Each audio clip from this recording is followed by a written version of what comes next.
रहीम। अस्सलाम वालेकुम नाज़रीन, आप यूट्यूब चैनल देख रहे हैं, मैं इमरान खान हूँ। भारत में मज़ीद बारिशें होने जा रही हैं और ये पानी पाकिस्तान में कैसे दाखिल होगा, इसका सारा एक मैप मौजूद है।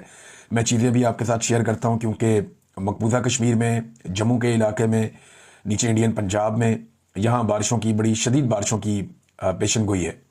और फोरकास्ट के मुताबिक अगर आप चेक करें तो पूरे इंडिया में बारिशें हो रही हैं और ये पानी उनके दरियाओं के ज़रिए से किस तरह पाकिस्तान में दाखिल होगा, ये हम बात करते हैं। एक जो कानूनी मामला चल रहा था, अलीमा खान के दूसरे बेटे को अदालत में पेश किया गया। वैसे क्या नाइंसाफ़ी है पाकिस्तान में, ये था ही नहीं इधर, ये सैकड़ों मील दूर, बहुत दूर पहाड़ों पे वहाँ चित्राल में था और इसकी उस दिन की तस्वीरें मौजूद हैं। बहुत सारे और लोगों ने गवाहियाँ भी दी हैं, लेकिन इसके बावजूद किसी ने बात ही नहीं सुनी। यानी अलीमा खान के बेटे के हक में आज उनकी पेशी थी, वहाँ पे अदालत में लाया गया, बड़ी कड़ी निगरानी के अंदर अदालत में लाया गया। शारेज को, जो अलीमा खानम का बड़ा बेटा है, दूसरे बेटे को पहले जुडिशल कर दिया गया था। वैसे ये केस डिस्चार्ज होने का था, कोई जज जो थोड़ा सा भी कानून को समझता है उसको डिस्चार्ज करना चाहिए था, लेकिन यहाँ एजेंसियों का और इदारों का बहुत प्रेशर होता है। जज बेचारे फैसला देते हुए डरते हैं कि अगर हमने फैसला दे दिया तो हम बैड बुक्स में आ जाएंगे, तो हमें जो है उसके बाद निशाना बनाया जाएगा, हमारी ट्रांसफर पोस्टिंग बहुत दूर दूर कर देंगे और दीगर मसाइल भी होते हैं। लिहाजा बेचारे अब जज भी डरना शुरू हो गए, उन्हें इंतकामी कार्रवाइयों का निशाना बनाया जाता है अगर वो इंसाफ फराम करते हैं तो। ये हुआ है, माजी में कई दफा हुआ है। नाज़रीन, लाहौर इंसदाद दहशतगर्दी की अदालत में अलीमा खान के बेटे शारेज को जब पेश किया गया तो उसके हक में 7 अफराद ने बयान हल्फी जमा करवा दिया कि 7 मई से 12 मई तक वो उनके साथ चित्राल में ट्रिप पर थे। ये जो तस्वीर पेश की थी एक अलीमा खानम की बहू ने, शारेज की अहलिया ने, उसमें उन्होंने ये क्लेम किया था कि हम सारे लोग वहाँ मौजूद थे और साथ उसके सबूत भी दिए थे। अब वो जो लोग साथ मौजूद थे उन्होंने अपने बयान हल्फी अदालत में लाकर जमा करवा दिए कि जनाब हम ये हल्फिया बयान दे रहे हैं कि ये तो बंदा यहाँ पे था ही नहीं, जाए वकुआ वाली जगह पर नहीं थे। दीगर तस्वीर और जो बाकी खबरें और सबूत और वो सारी चीज़ें पेश की गई, लेकिन तफ्तीशी अफसर ने कहा कि गुज़िश्ता रात 12 बजे मुझे ये सारे सबूत दिए गए हैं, मैं इनकी तस्दीक नहीं कर सका। अदालत ने तफ्तीशी अफसर को इन दस्तावेजात की छानबीन करके चालान जमा करवाने का हुक्म दिया और पुलिस को मजीद जो 30 दिन की पुलिस ने इस्तदा की थी कि जनाब और रिमांड दे दें आप शारेज का, लेकिन वो रिमांड पुलिस को नहीं दिया गया, जुडिशल कर दिया गया। अब ये इसकी भी बेल जमा करवाएंगे पाकिस्तान तहरीक इंसाफ के वकला या अलीमा खानम की जो वकला की टीम है, वो जाएंगे, जाके बेल जमा करवाएंगे और कोशिश करेंगे कि उसकी जहाँ पे जुडिशल कस्टडी में है, जेल भिजवाया गया है, वहाँ से जमानत हो सके उनके दोनों बेटों की। तो अब अलीमा खानम कहती है जी हमें उम्मीद थी कि आज जमानत हो जाएगी, लेकिन जज साहब पर प्रेशर वाज़ेह नज़र आ रहा था। फिर जज साहब जो है वो लेकर चले गए, यानी जो सबूत दिए गए वो लेकर जज साहब अंदर चले गए। अदालत के अंदर सारी चीज़ें बातचीत होनी चाहिए थी ना। मैं जज साहब को कहूँगी कि अगर आप इस जुल्म के साथ खड़े रहे तो आपकी नस्लें हमेशा सर झुका कर रहेंगी। बेहतर है आप खड़े हो जाएं और कहें अगर हम इंसाफ नहीं दे सकते तो हमें इस कुर्सी पर बैठने का कोई हक नहीं है। वैसे जो जो जजेस ये कर रहे हैं, इनके ख़ानदानों को, इनके बच्चों को ये शर्मिंदगी हमेशा रहेगी कि इन्होंने ज़्यादती की है और जो तकलीफ़ इन्होंने पाकिस्तानियों को दी है और जो इन्होंने सियासी मामलात में एस्टेब्लिशमेंट के कहने पे या सियासतदानों के कहने के ऊपर या ब्यूरोक्रेसी के दबाव के ऊपर इन्होंने एक पॉलिटिकल पार्टी को कुचलने के नाम पे जो इंसानों के साथ जुल्म और ज़्यादती का ये हिस्सा बने जजेस, ये और इनके ख़ानदान हमेशा शर्मिंदा रहेंगे। अब आए नाज़रीन फ्लड्स की तरफ। तो शहबाज शरीफ जो वज़ीर आज़म पाकिस्तान है, इस वक्त पाकिस्तान बदतरीन सैलाब की जद में है। इंडिया से खौफनाक पानी आ रहा है पाकिस्तान में और वो एक के बाद एक देहात और शहरों को डबोता चला जा रहा है। कसूर और मुल्तान, ये 2 शहर बहुत खतरे में है। मैंने आपको पिछले व्लॉग में भी बताया था। बंद तोड़ तोड़ के कोशिश की जा रही है कि चले फसलें डूब जाएं लेकिन लोगों के घर बच जाएं। घर भी लोगों के नहीं बच रहे। जिस तरह लाहौर में और दीगर शहरों में लोगों के घरों में पानी दाखिल हुआ, सियालकोट की सूरत हाल देखें, कोट मोमिन की देखें, ये आप जो सूरत हाल है उसकी वजीराबाद की, वो आपके सामने है। जो सियालकोट में शिखूपुरा में घरों में पानी दाखिल हो गया, लाहौर में जिन्ना अस्पताल के अंदर पानी दाखिल हो गया, ये बारिश होने की वजह से। दीगर कई और इलाके जहाँ पे अस्पतालों के अंदर से विजुअल्स आ रहे हैं कि वहाँ पे मरीज बेचारे अस्पतालों में पड़े हुए हैं और नीचे ज़मीन पे पानी जमा है। लोग अपनी मदद आपके तहत कोशिश कर रहे हैं। तो ऐसे मुल्क में जहाँ बहुत खौफनाक आफत आई हुई है, वहाँ का वज़ीर आज़म चीन के दौरे पर निकल गया।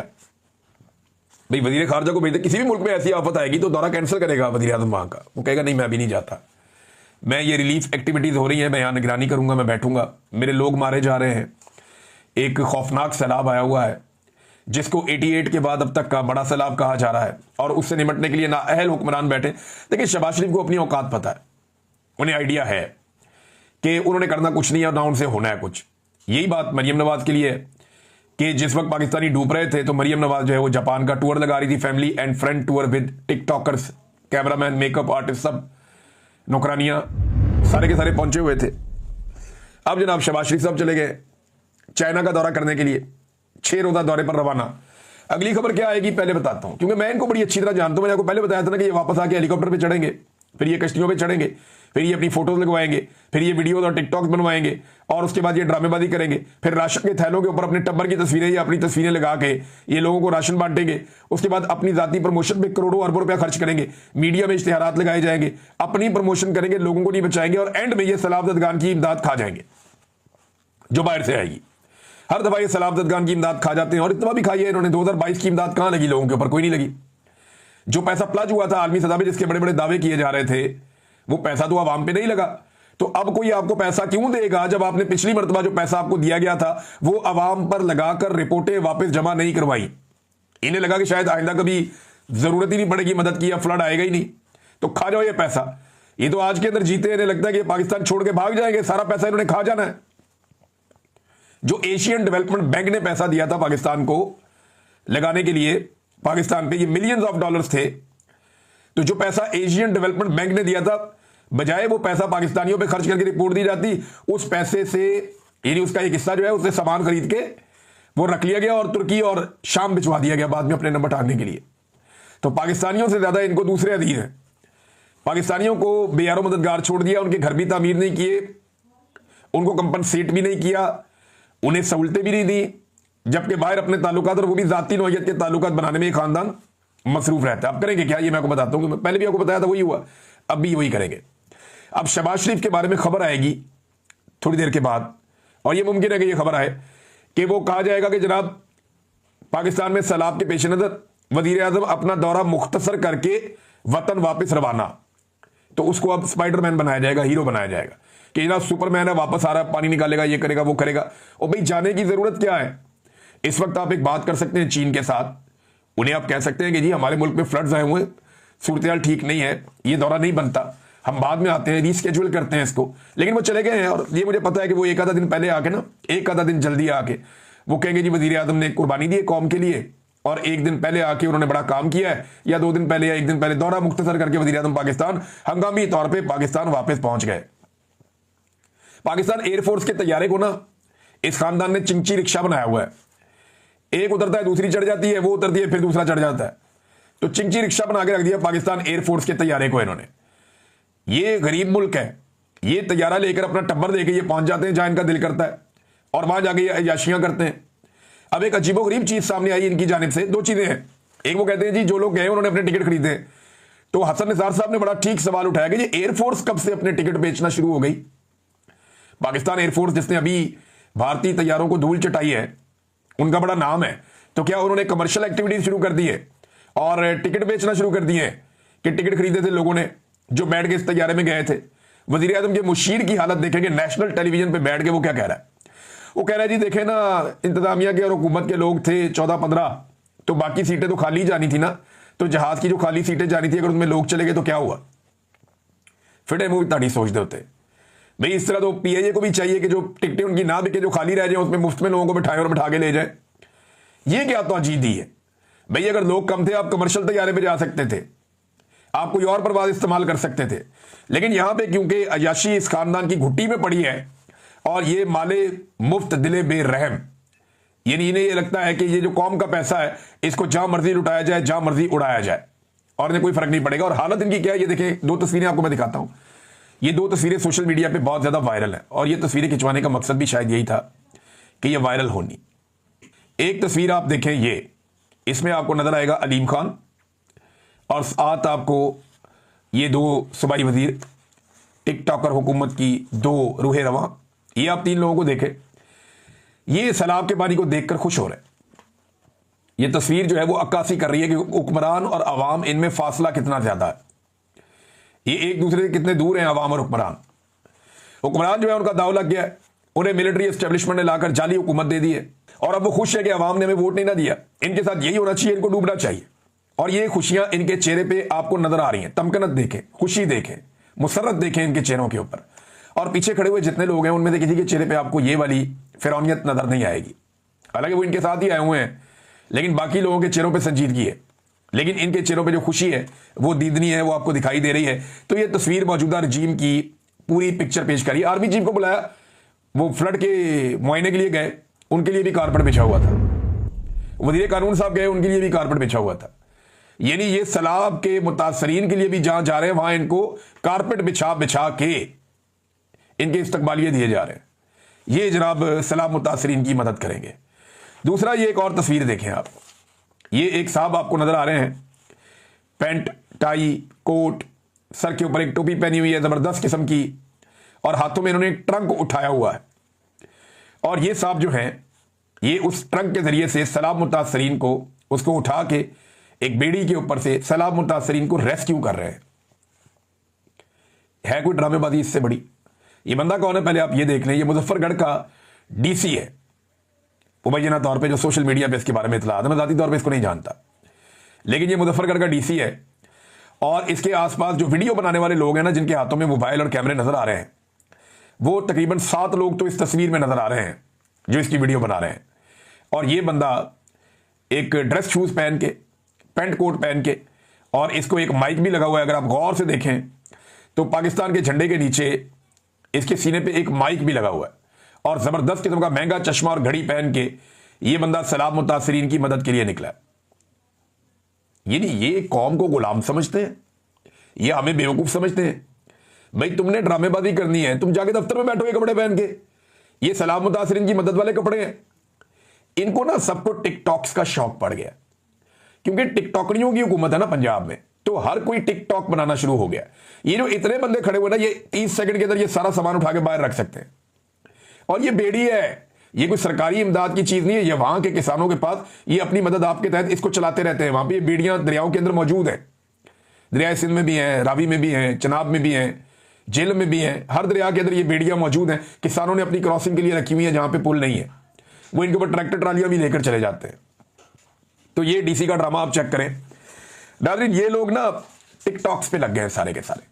ये टिकटॉकरियों की हुकूमत है ना, तो सारे टिकटॉक, पुलिस वालों को देखें वो रोजाना टिकटॉक बना, बल्कि कुछ पुलिस वाले टिकटॉक लाइव के ऊपर बैठते हैं। वो मैं एक एसपी को देख रहा था, वो खातून पुलिस वाली है, वो टिकटॉक बनाती है अपने। मैं कुछ दूसरी खवातीन को देख रहा था, पुलिस वालियां, वो टिकटॉक बनाती हैं अपने।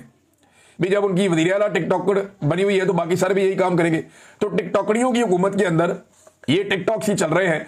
और ये ट्रंक उठा के, अब जिस तरह का ये बंदा है ना, या जिस तरह के इसने कपड़े पहने हुए हैं, ये ट्रंक खाली होगा मेरी दानिश में, क्योंकि ये इस तरह के कपड़े पहन के और इस तरह करके ये ट्रंक उठाना भी मुमकिन नहीं है। लेकिन इसी वजह से ना इनसे अवाम नफरत करती है, इनकी इन गंदी हरकतों की वजह से लोग इन्हें पसंद नहीं करते। अब नाज़रीन आ जाए इंडिया में बारिशें। मैंने जो वेदर फोरकास्ट चेक की है उसके मुताबिक जम्मू में, मकबूजा कश्मीर में और पाकिस्तान में आज़ाद कश्मीर में भी बारिशें हो रही, और बारिशें रुकने का नाम नहीं ले रही अगले पूरे 1 हफ्ते तक। जो इंडियन ऑक्युपाइड कश्मीर है वहां पे और तेज बारिशें हो रही गरज चमक के साथ।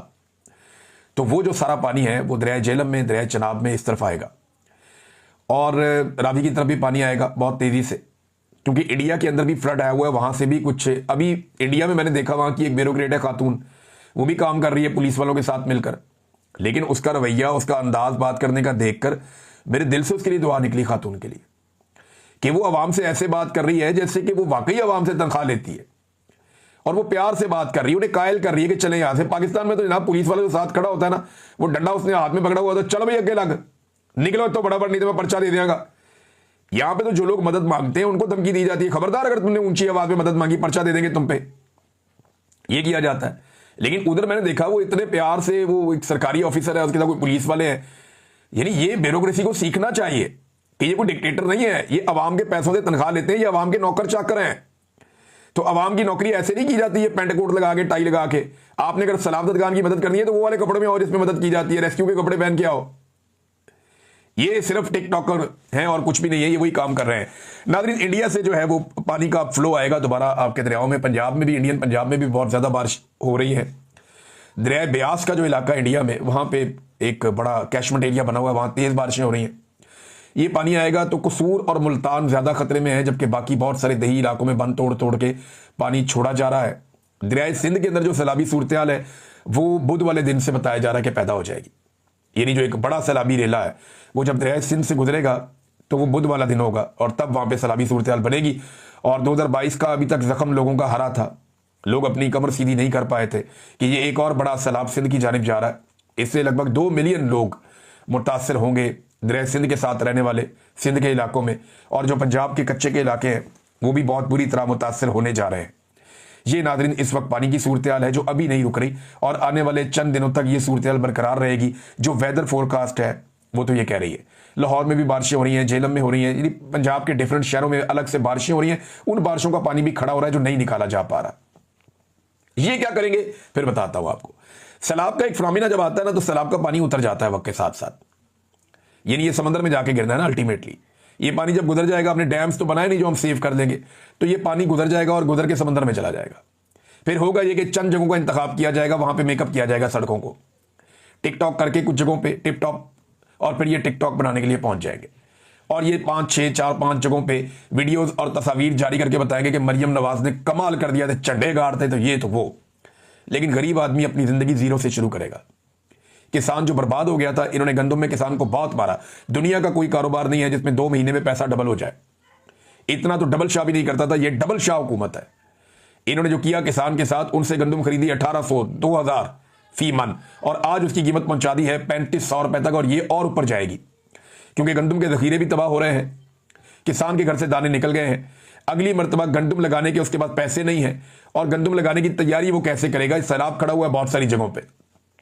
2022 में जो सूरत हाल बनी थी, ये सूरत हाल उसी तरफ जा रही है। लेकिन आपके वजीर आजम को सैर करने का शौक है, वो निकल गए।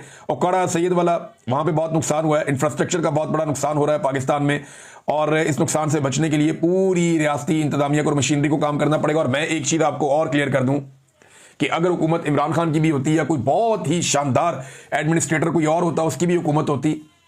हालांकि इमरान खान ने कोरोना से लड़ाई लड़ी थी, वो इससे बहुत बड़ी मुसीबत थी, लेकिन वो भी इसको काबू नहीं कर सकते थे। कुदरती आफत बहुत बड़ी है। पाकिस्तानियों को अपना रोल प्ले करना पड़ेगा। ये सारी चीजें आपने अगर मौजूदा हुकूमत पे छोड़ दी, या आपको लगा कि शहबाज शरीफ और मरियम नवाज और मौजूदा मिलिट्री एस्टेब्लिशमेंट ये मामला संभाल लेगी, तो याद रखिएगा वो नहीं संभाल पाएंगे, उनसे ये नहीं होगा। पूरे पाकिस्तान को खड़ा होना पड़ेगा, सबको निकलना पड़ेगा, अपने अपने लोगों की मदद करनी पड़ेगी। माली मदद करें अपने लोगों की, राशन पहुंचाएं लोगों को, कपड़े पहुंचाएं लोगों को, सामान पहुंचाएं लोगों को। अभी यहां पे वबाई अमराज आ जाएंगे, मच्छरों का बड़ा सीरियस मसला हो जाएगा। मच्छरदानियां जितनी बड़ी, जो लोग अब मच्छरदानियां बनाते हैं या मैन्युफैक्चरर्स हैं, उनसे दरखास्त है कि बड़े पैमाने पे इसकी प्रोडक्शन करें, क्योंकि आने वाले दिनों में इनकी बहुत जरूरत पड़ने वाली है। स्पेशली ये सितंबर के महीने में पूरे में, और फिर अक्टूबर के 15-20 दिनों में कम से कम ये बहुत जरूरत पड़ेगी बहुत सारे इलाकों में मच्छरदानियों की। तो पाकिस्तानी जो है वो कमर कस लें। हमें अपने जाती माल में से एक हिस्सा निकालना पड़ेगा अपने पाकिस्तानी बहन भाइयों की मदद के लिए, बच्चों की मदद के लिए, और ये हम सबकी जिम्मेदारी है। ये हम किसी पे एहसान नहीं कर रहे, अल्लाह रब्बुल इज्जत की आजमाइश है, और हम सब ने साबित करना है कि हम साबिर लोग हैं और हम अल्लाह ताला की रज़ा में राजी रहते हैं और हम एक दूसरे की मदद करते हैं। यानी हम इसको कुदरती आफत तो कहते हैं, लेकिन अंग्रेज इसको कहते हैं जी ये मिसमैनेजमेंट है। यानी अगर इसी पानी को अच्छे तरीके से मैनेज किया जाता तो पाकिस्तानी इस तरह तकलीफ में ना आते, लेकिन अब आ गए हैं तो सबको मिलकर इसके लिए काम करना चाहिए। लोग नाज़रीन अपनी मदद आपके तहत चारपाइयों के नीचे ड्रम बांध के, ट्यूबें बांध के एक दूसरे को रेस्क्यू कर रहे हैं, निकाल रहे हैं। पुरानी पुरानी कश्तियां, तख्ते हैं, उनके ऊपर लोगों को बाहर निकाल रहे हैं, क्योंकि हुकूमती इमदाद पहुंच नहीं रही। हुकूमती इमदाद मैक्सिमम को 5%, 6% इलाकों तक पहुंचती है, वैसे भी इतना ही होता है। तो बहुत थोड़े एरियाज में हुकूमती इमदाद पहुंच सकती है, वहां तक वो पहुंच रही है, लेकिन उसके विजुअल्स बना के ऐसा शो किया जा रहा है जैसे पूरी दुनिया में कि जनाब हुकूमत से ज्यादा काम ही कोई नहीं कर रहा। हालांकि जो सोशल मीडिया मनाजर दिखा रहा है वो बड़े खौफनाक हैं। लोग अब वीडियोस बना के सोशल मीडिया पे डाल देते हैं, वो बता रहे हैं कि हुकूमत कुछ नहीं कर रही। लोग रो रहे हैं कि हमारे बच्चे, हमारे बड़े वहां पड़े हुए हैं, उन्हें निकालने के लिए कश्ती दे दो, तो कश्ती भी उनको नहीं दी जाती। फिर लोग लोकल जुगाड़ करते हैं, कोई ट्यूबों के अंदर बैठा बैठा के अपने प्यारों को ला रहा है, कोई ड्रमों के ऊपर बैठा बैठा के अपने प्यारों को ला रहा है। तो लोग अपनी जान से खेल रहे हैं और इन मुश्किलात का सामना कर रहे हैं। अल्लाह ताला उनके लिए आसानियां पैदा करे। नाज़रीन, एक चीज मैं जाते जाते हुक्मरानों को कहना चाहता हूं कि जबरी तौर पे जो गुमशुदगी है वो बहुत बड़ा जुर्म है और बहुत बड़ा जुल्म है। ये जुल्म आप बंद करें, कुदरत भी आपसे नाराज है, अल्लाह रब्बुल इज्जत नाराज हो जाता है। आप ये करना बंद कर दें। खुदारा इस चीज को, अल्लाह को आप भूल तो नहीं गए। वो बलोच माएँ, बहनें, बेटियां कितने दिनों से, आज 1.5 महीना हो गया, वो इस्लामाबाद की सड़कों पे धक्के खा रही हैं। वो इंतजार कर रही है कि कोई हाकिम आए, उनसे आकर बात करे और उनके प्यारों को, जिनको जबरी तौर पे गुमशुदा किया गया है, उन्हें लौटा दे, या कम से कम उन्हें अदालत में पेश कर दे ताकि कानून के मुताबिक कार्रवाई हो। जब आप इस तरह की चीज़ें करते हैं, ऐसा जुल्म और जबर करते हैं, तो अल्लाह रब्बुल इज़्ज़त नाराज़ होता है। और वो नाराज़गी की आपको नज़र नहीं आ रही। होश के नाखून लें और ये चीज़ें करना बंद करें। अल्लाह रब्बुल इज़्ज़त जालिम को और तकब्बुर करने वाले शख्स को पसंद नहीं करता।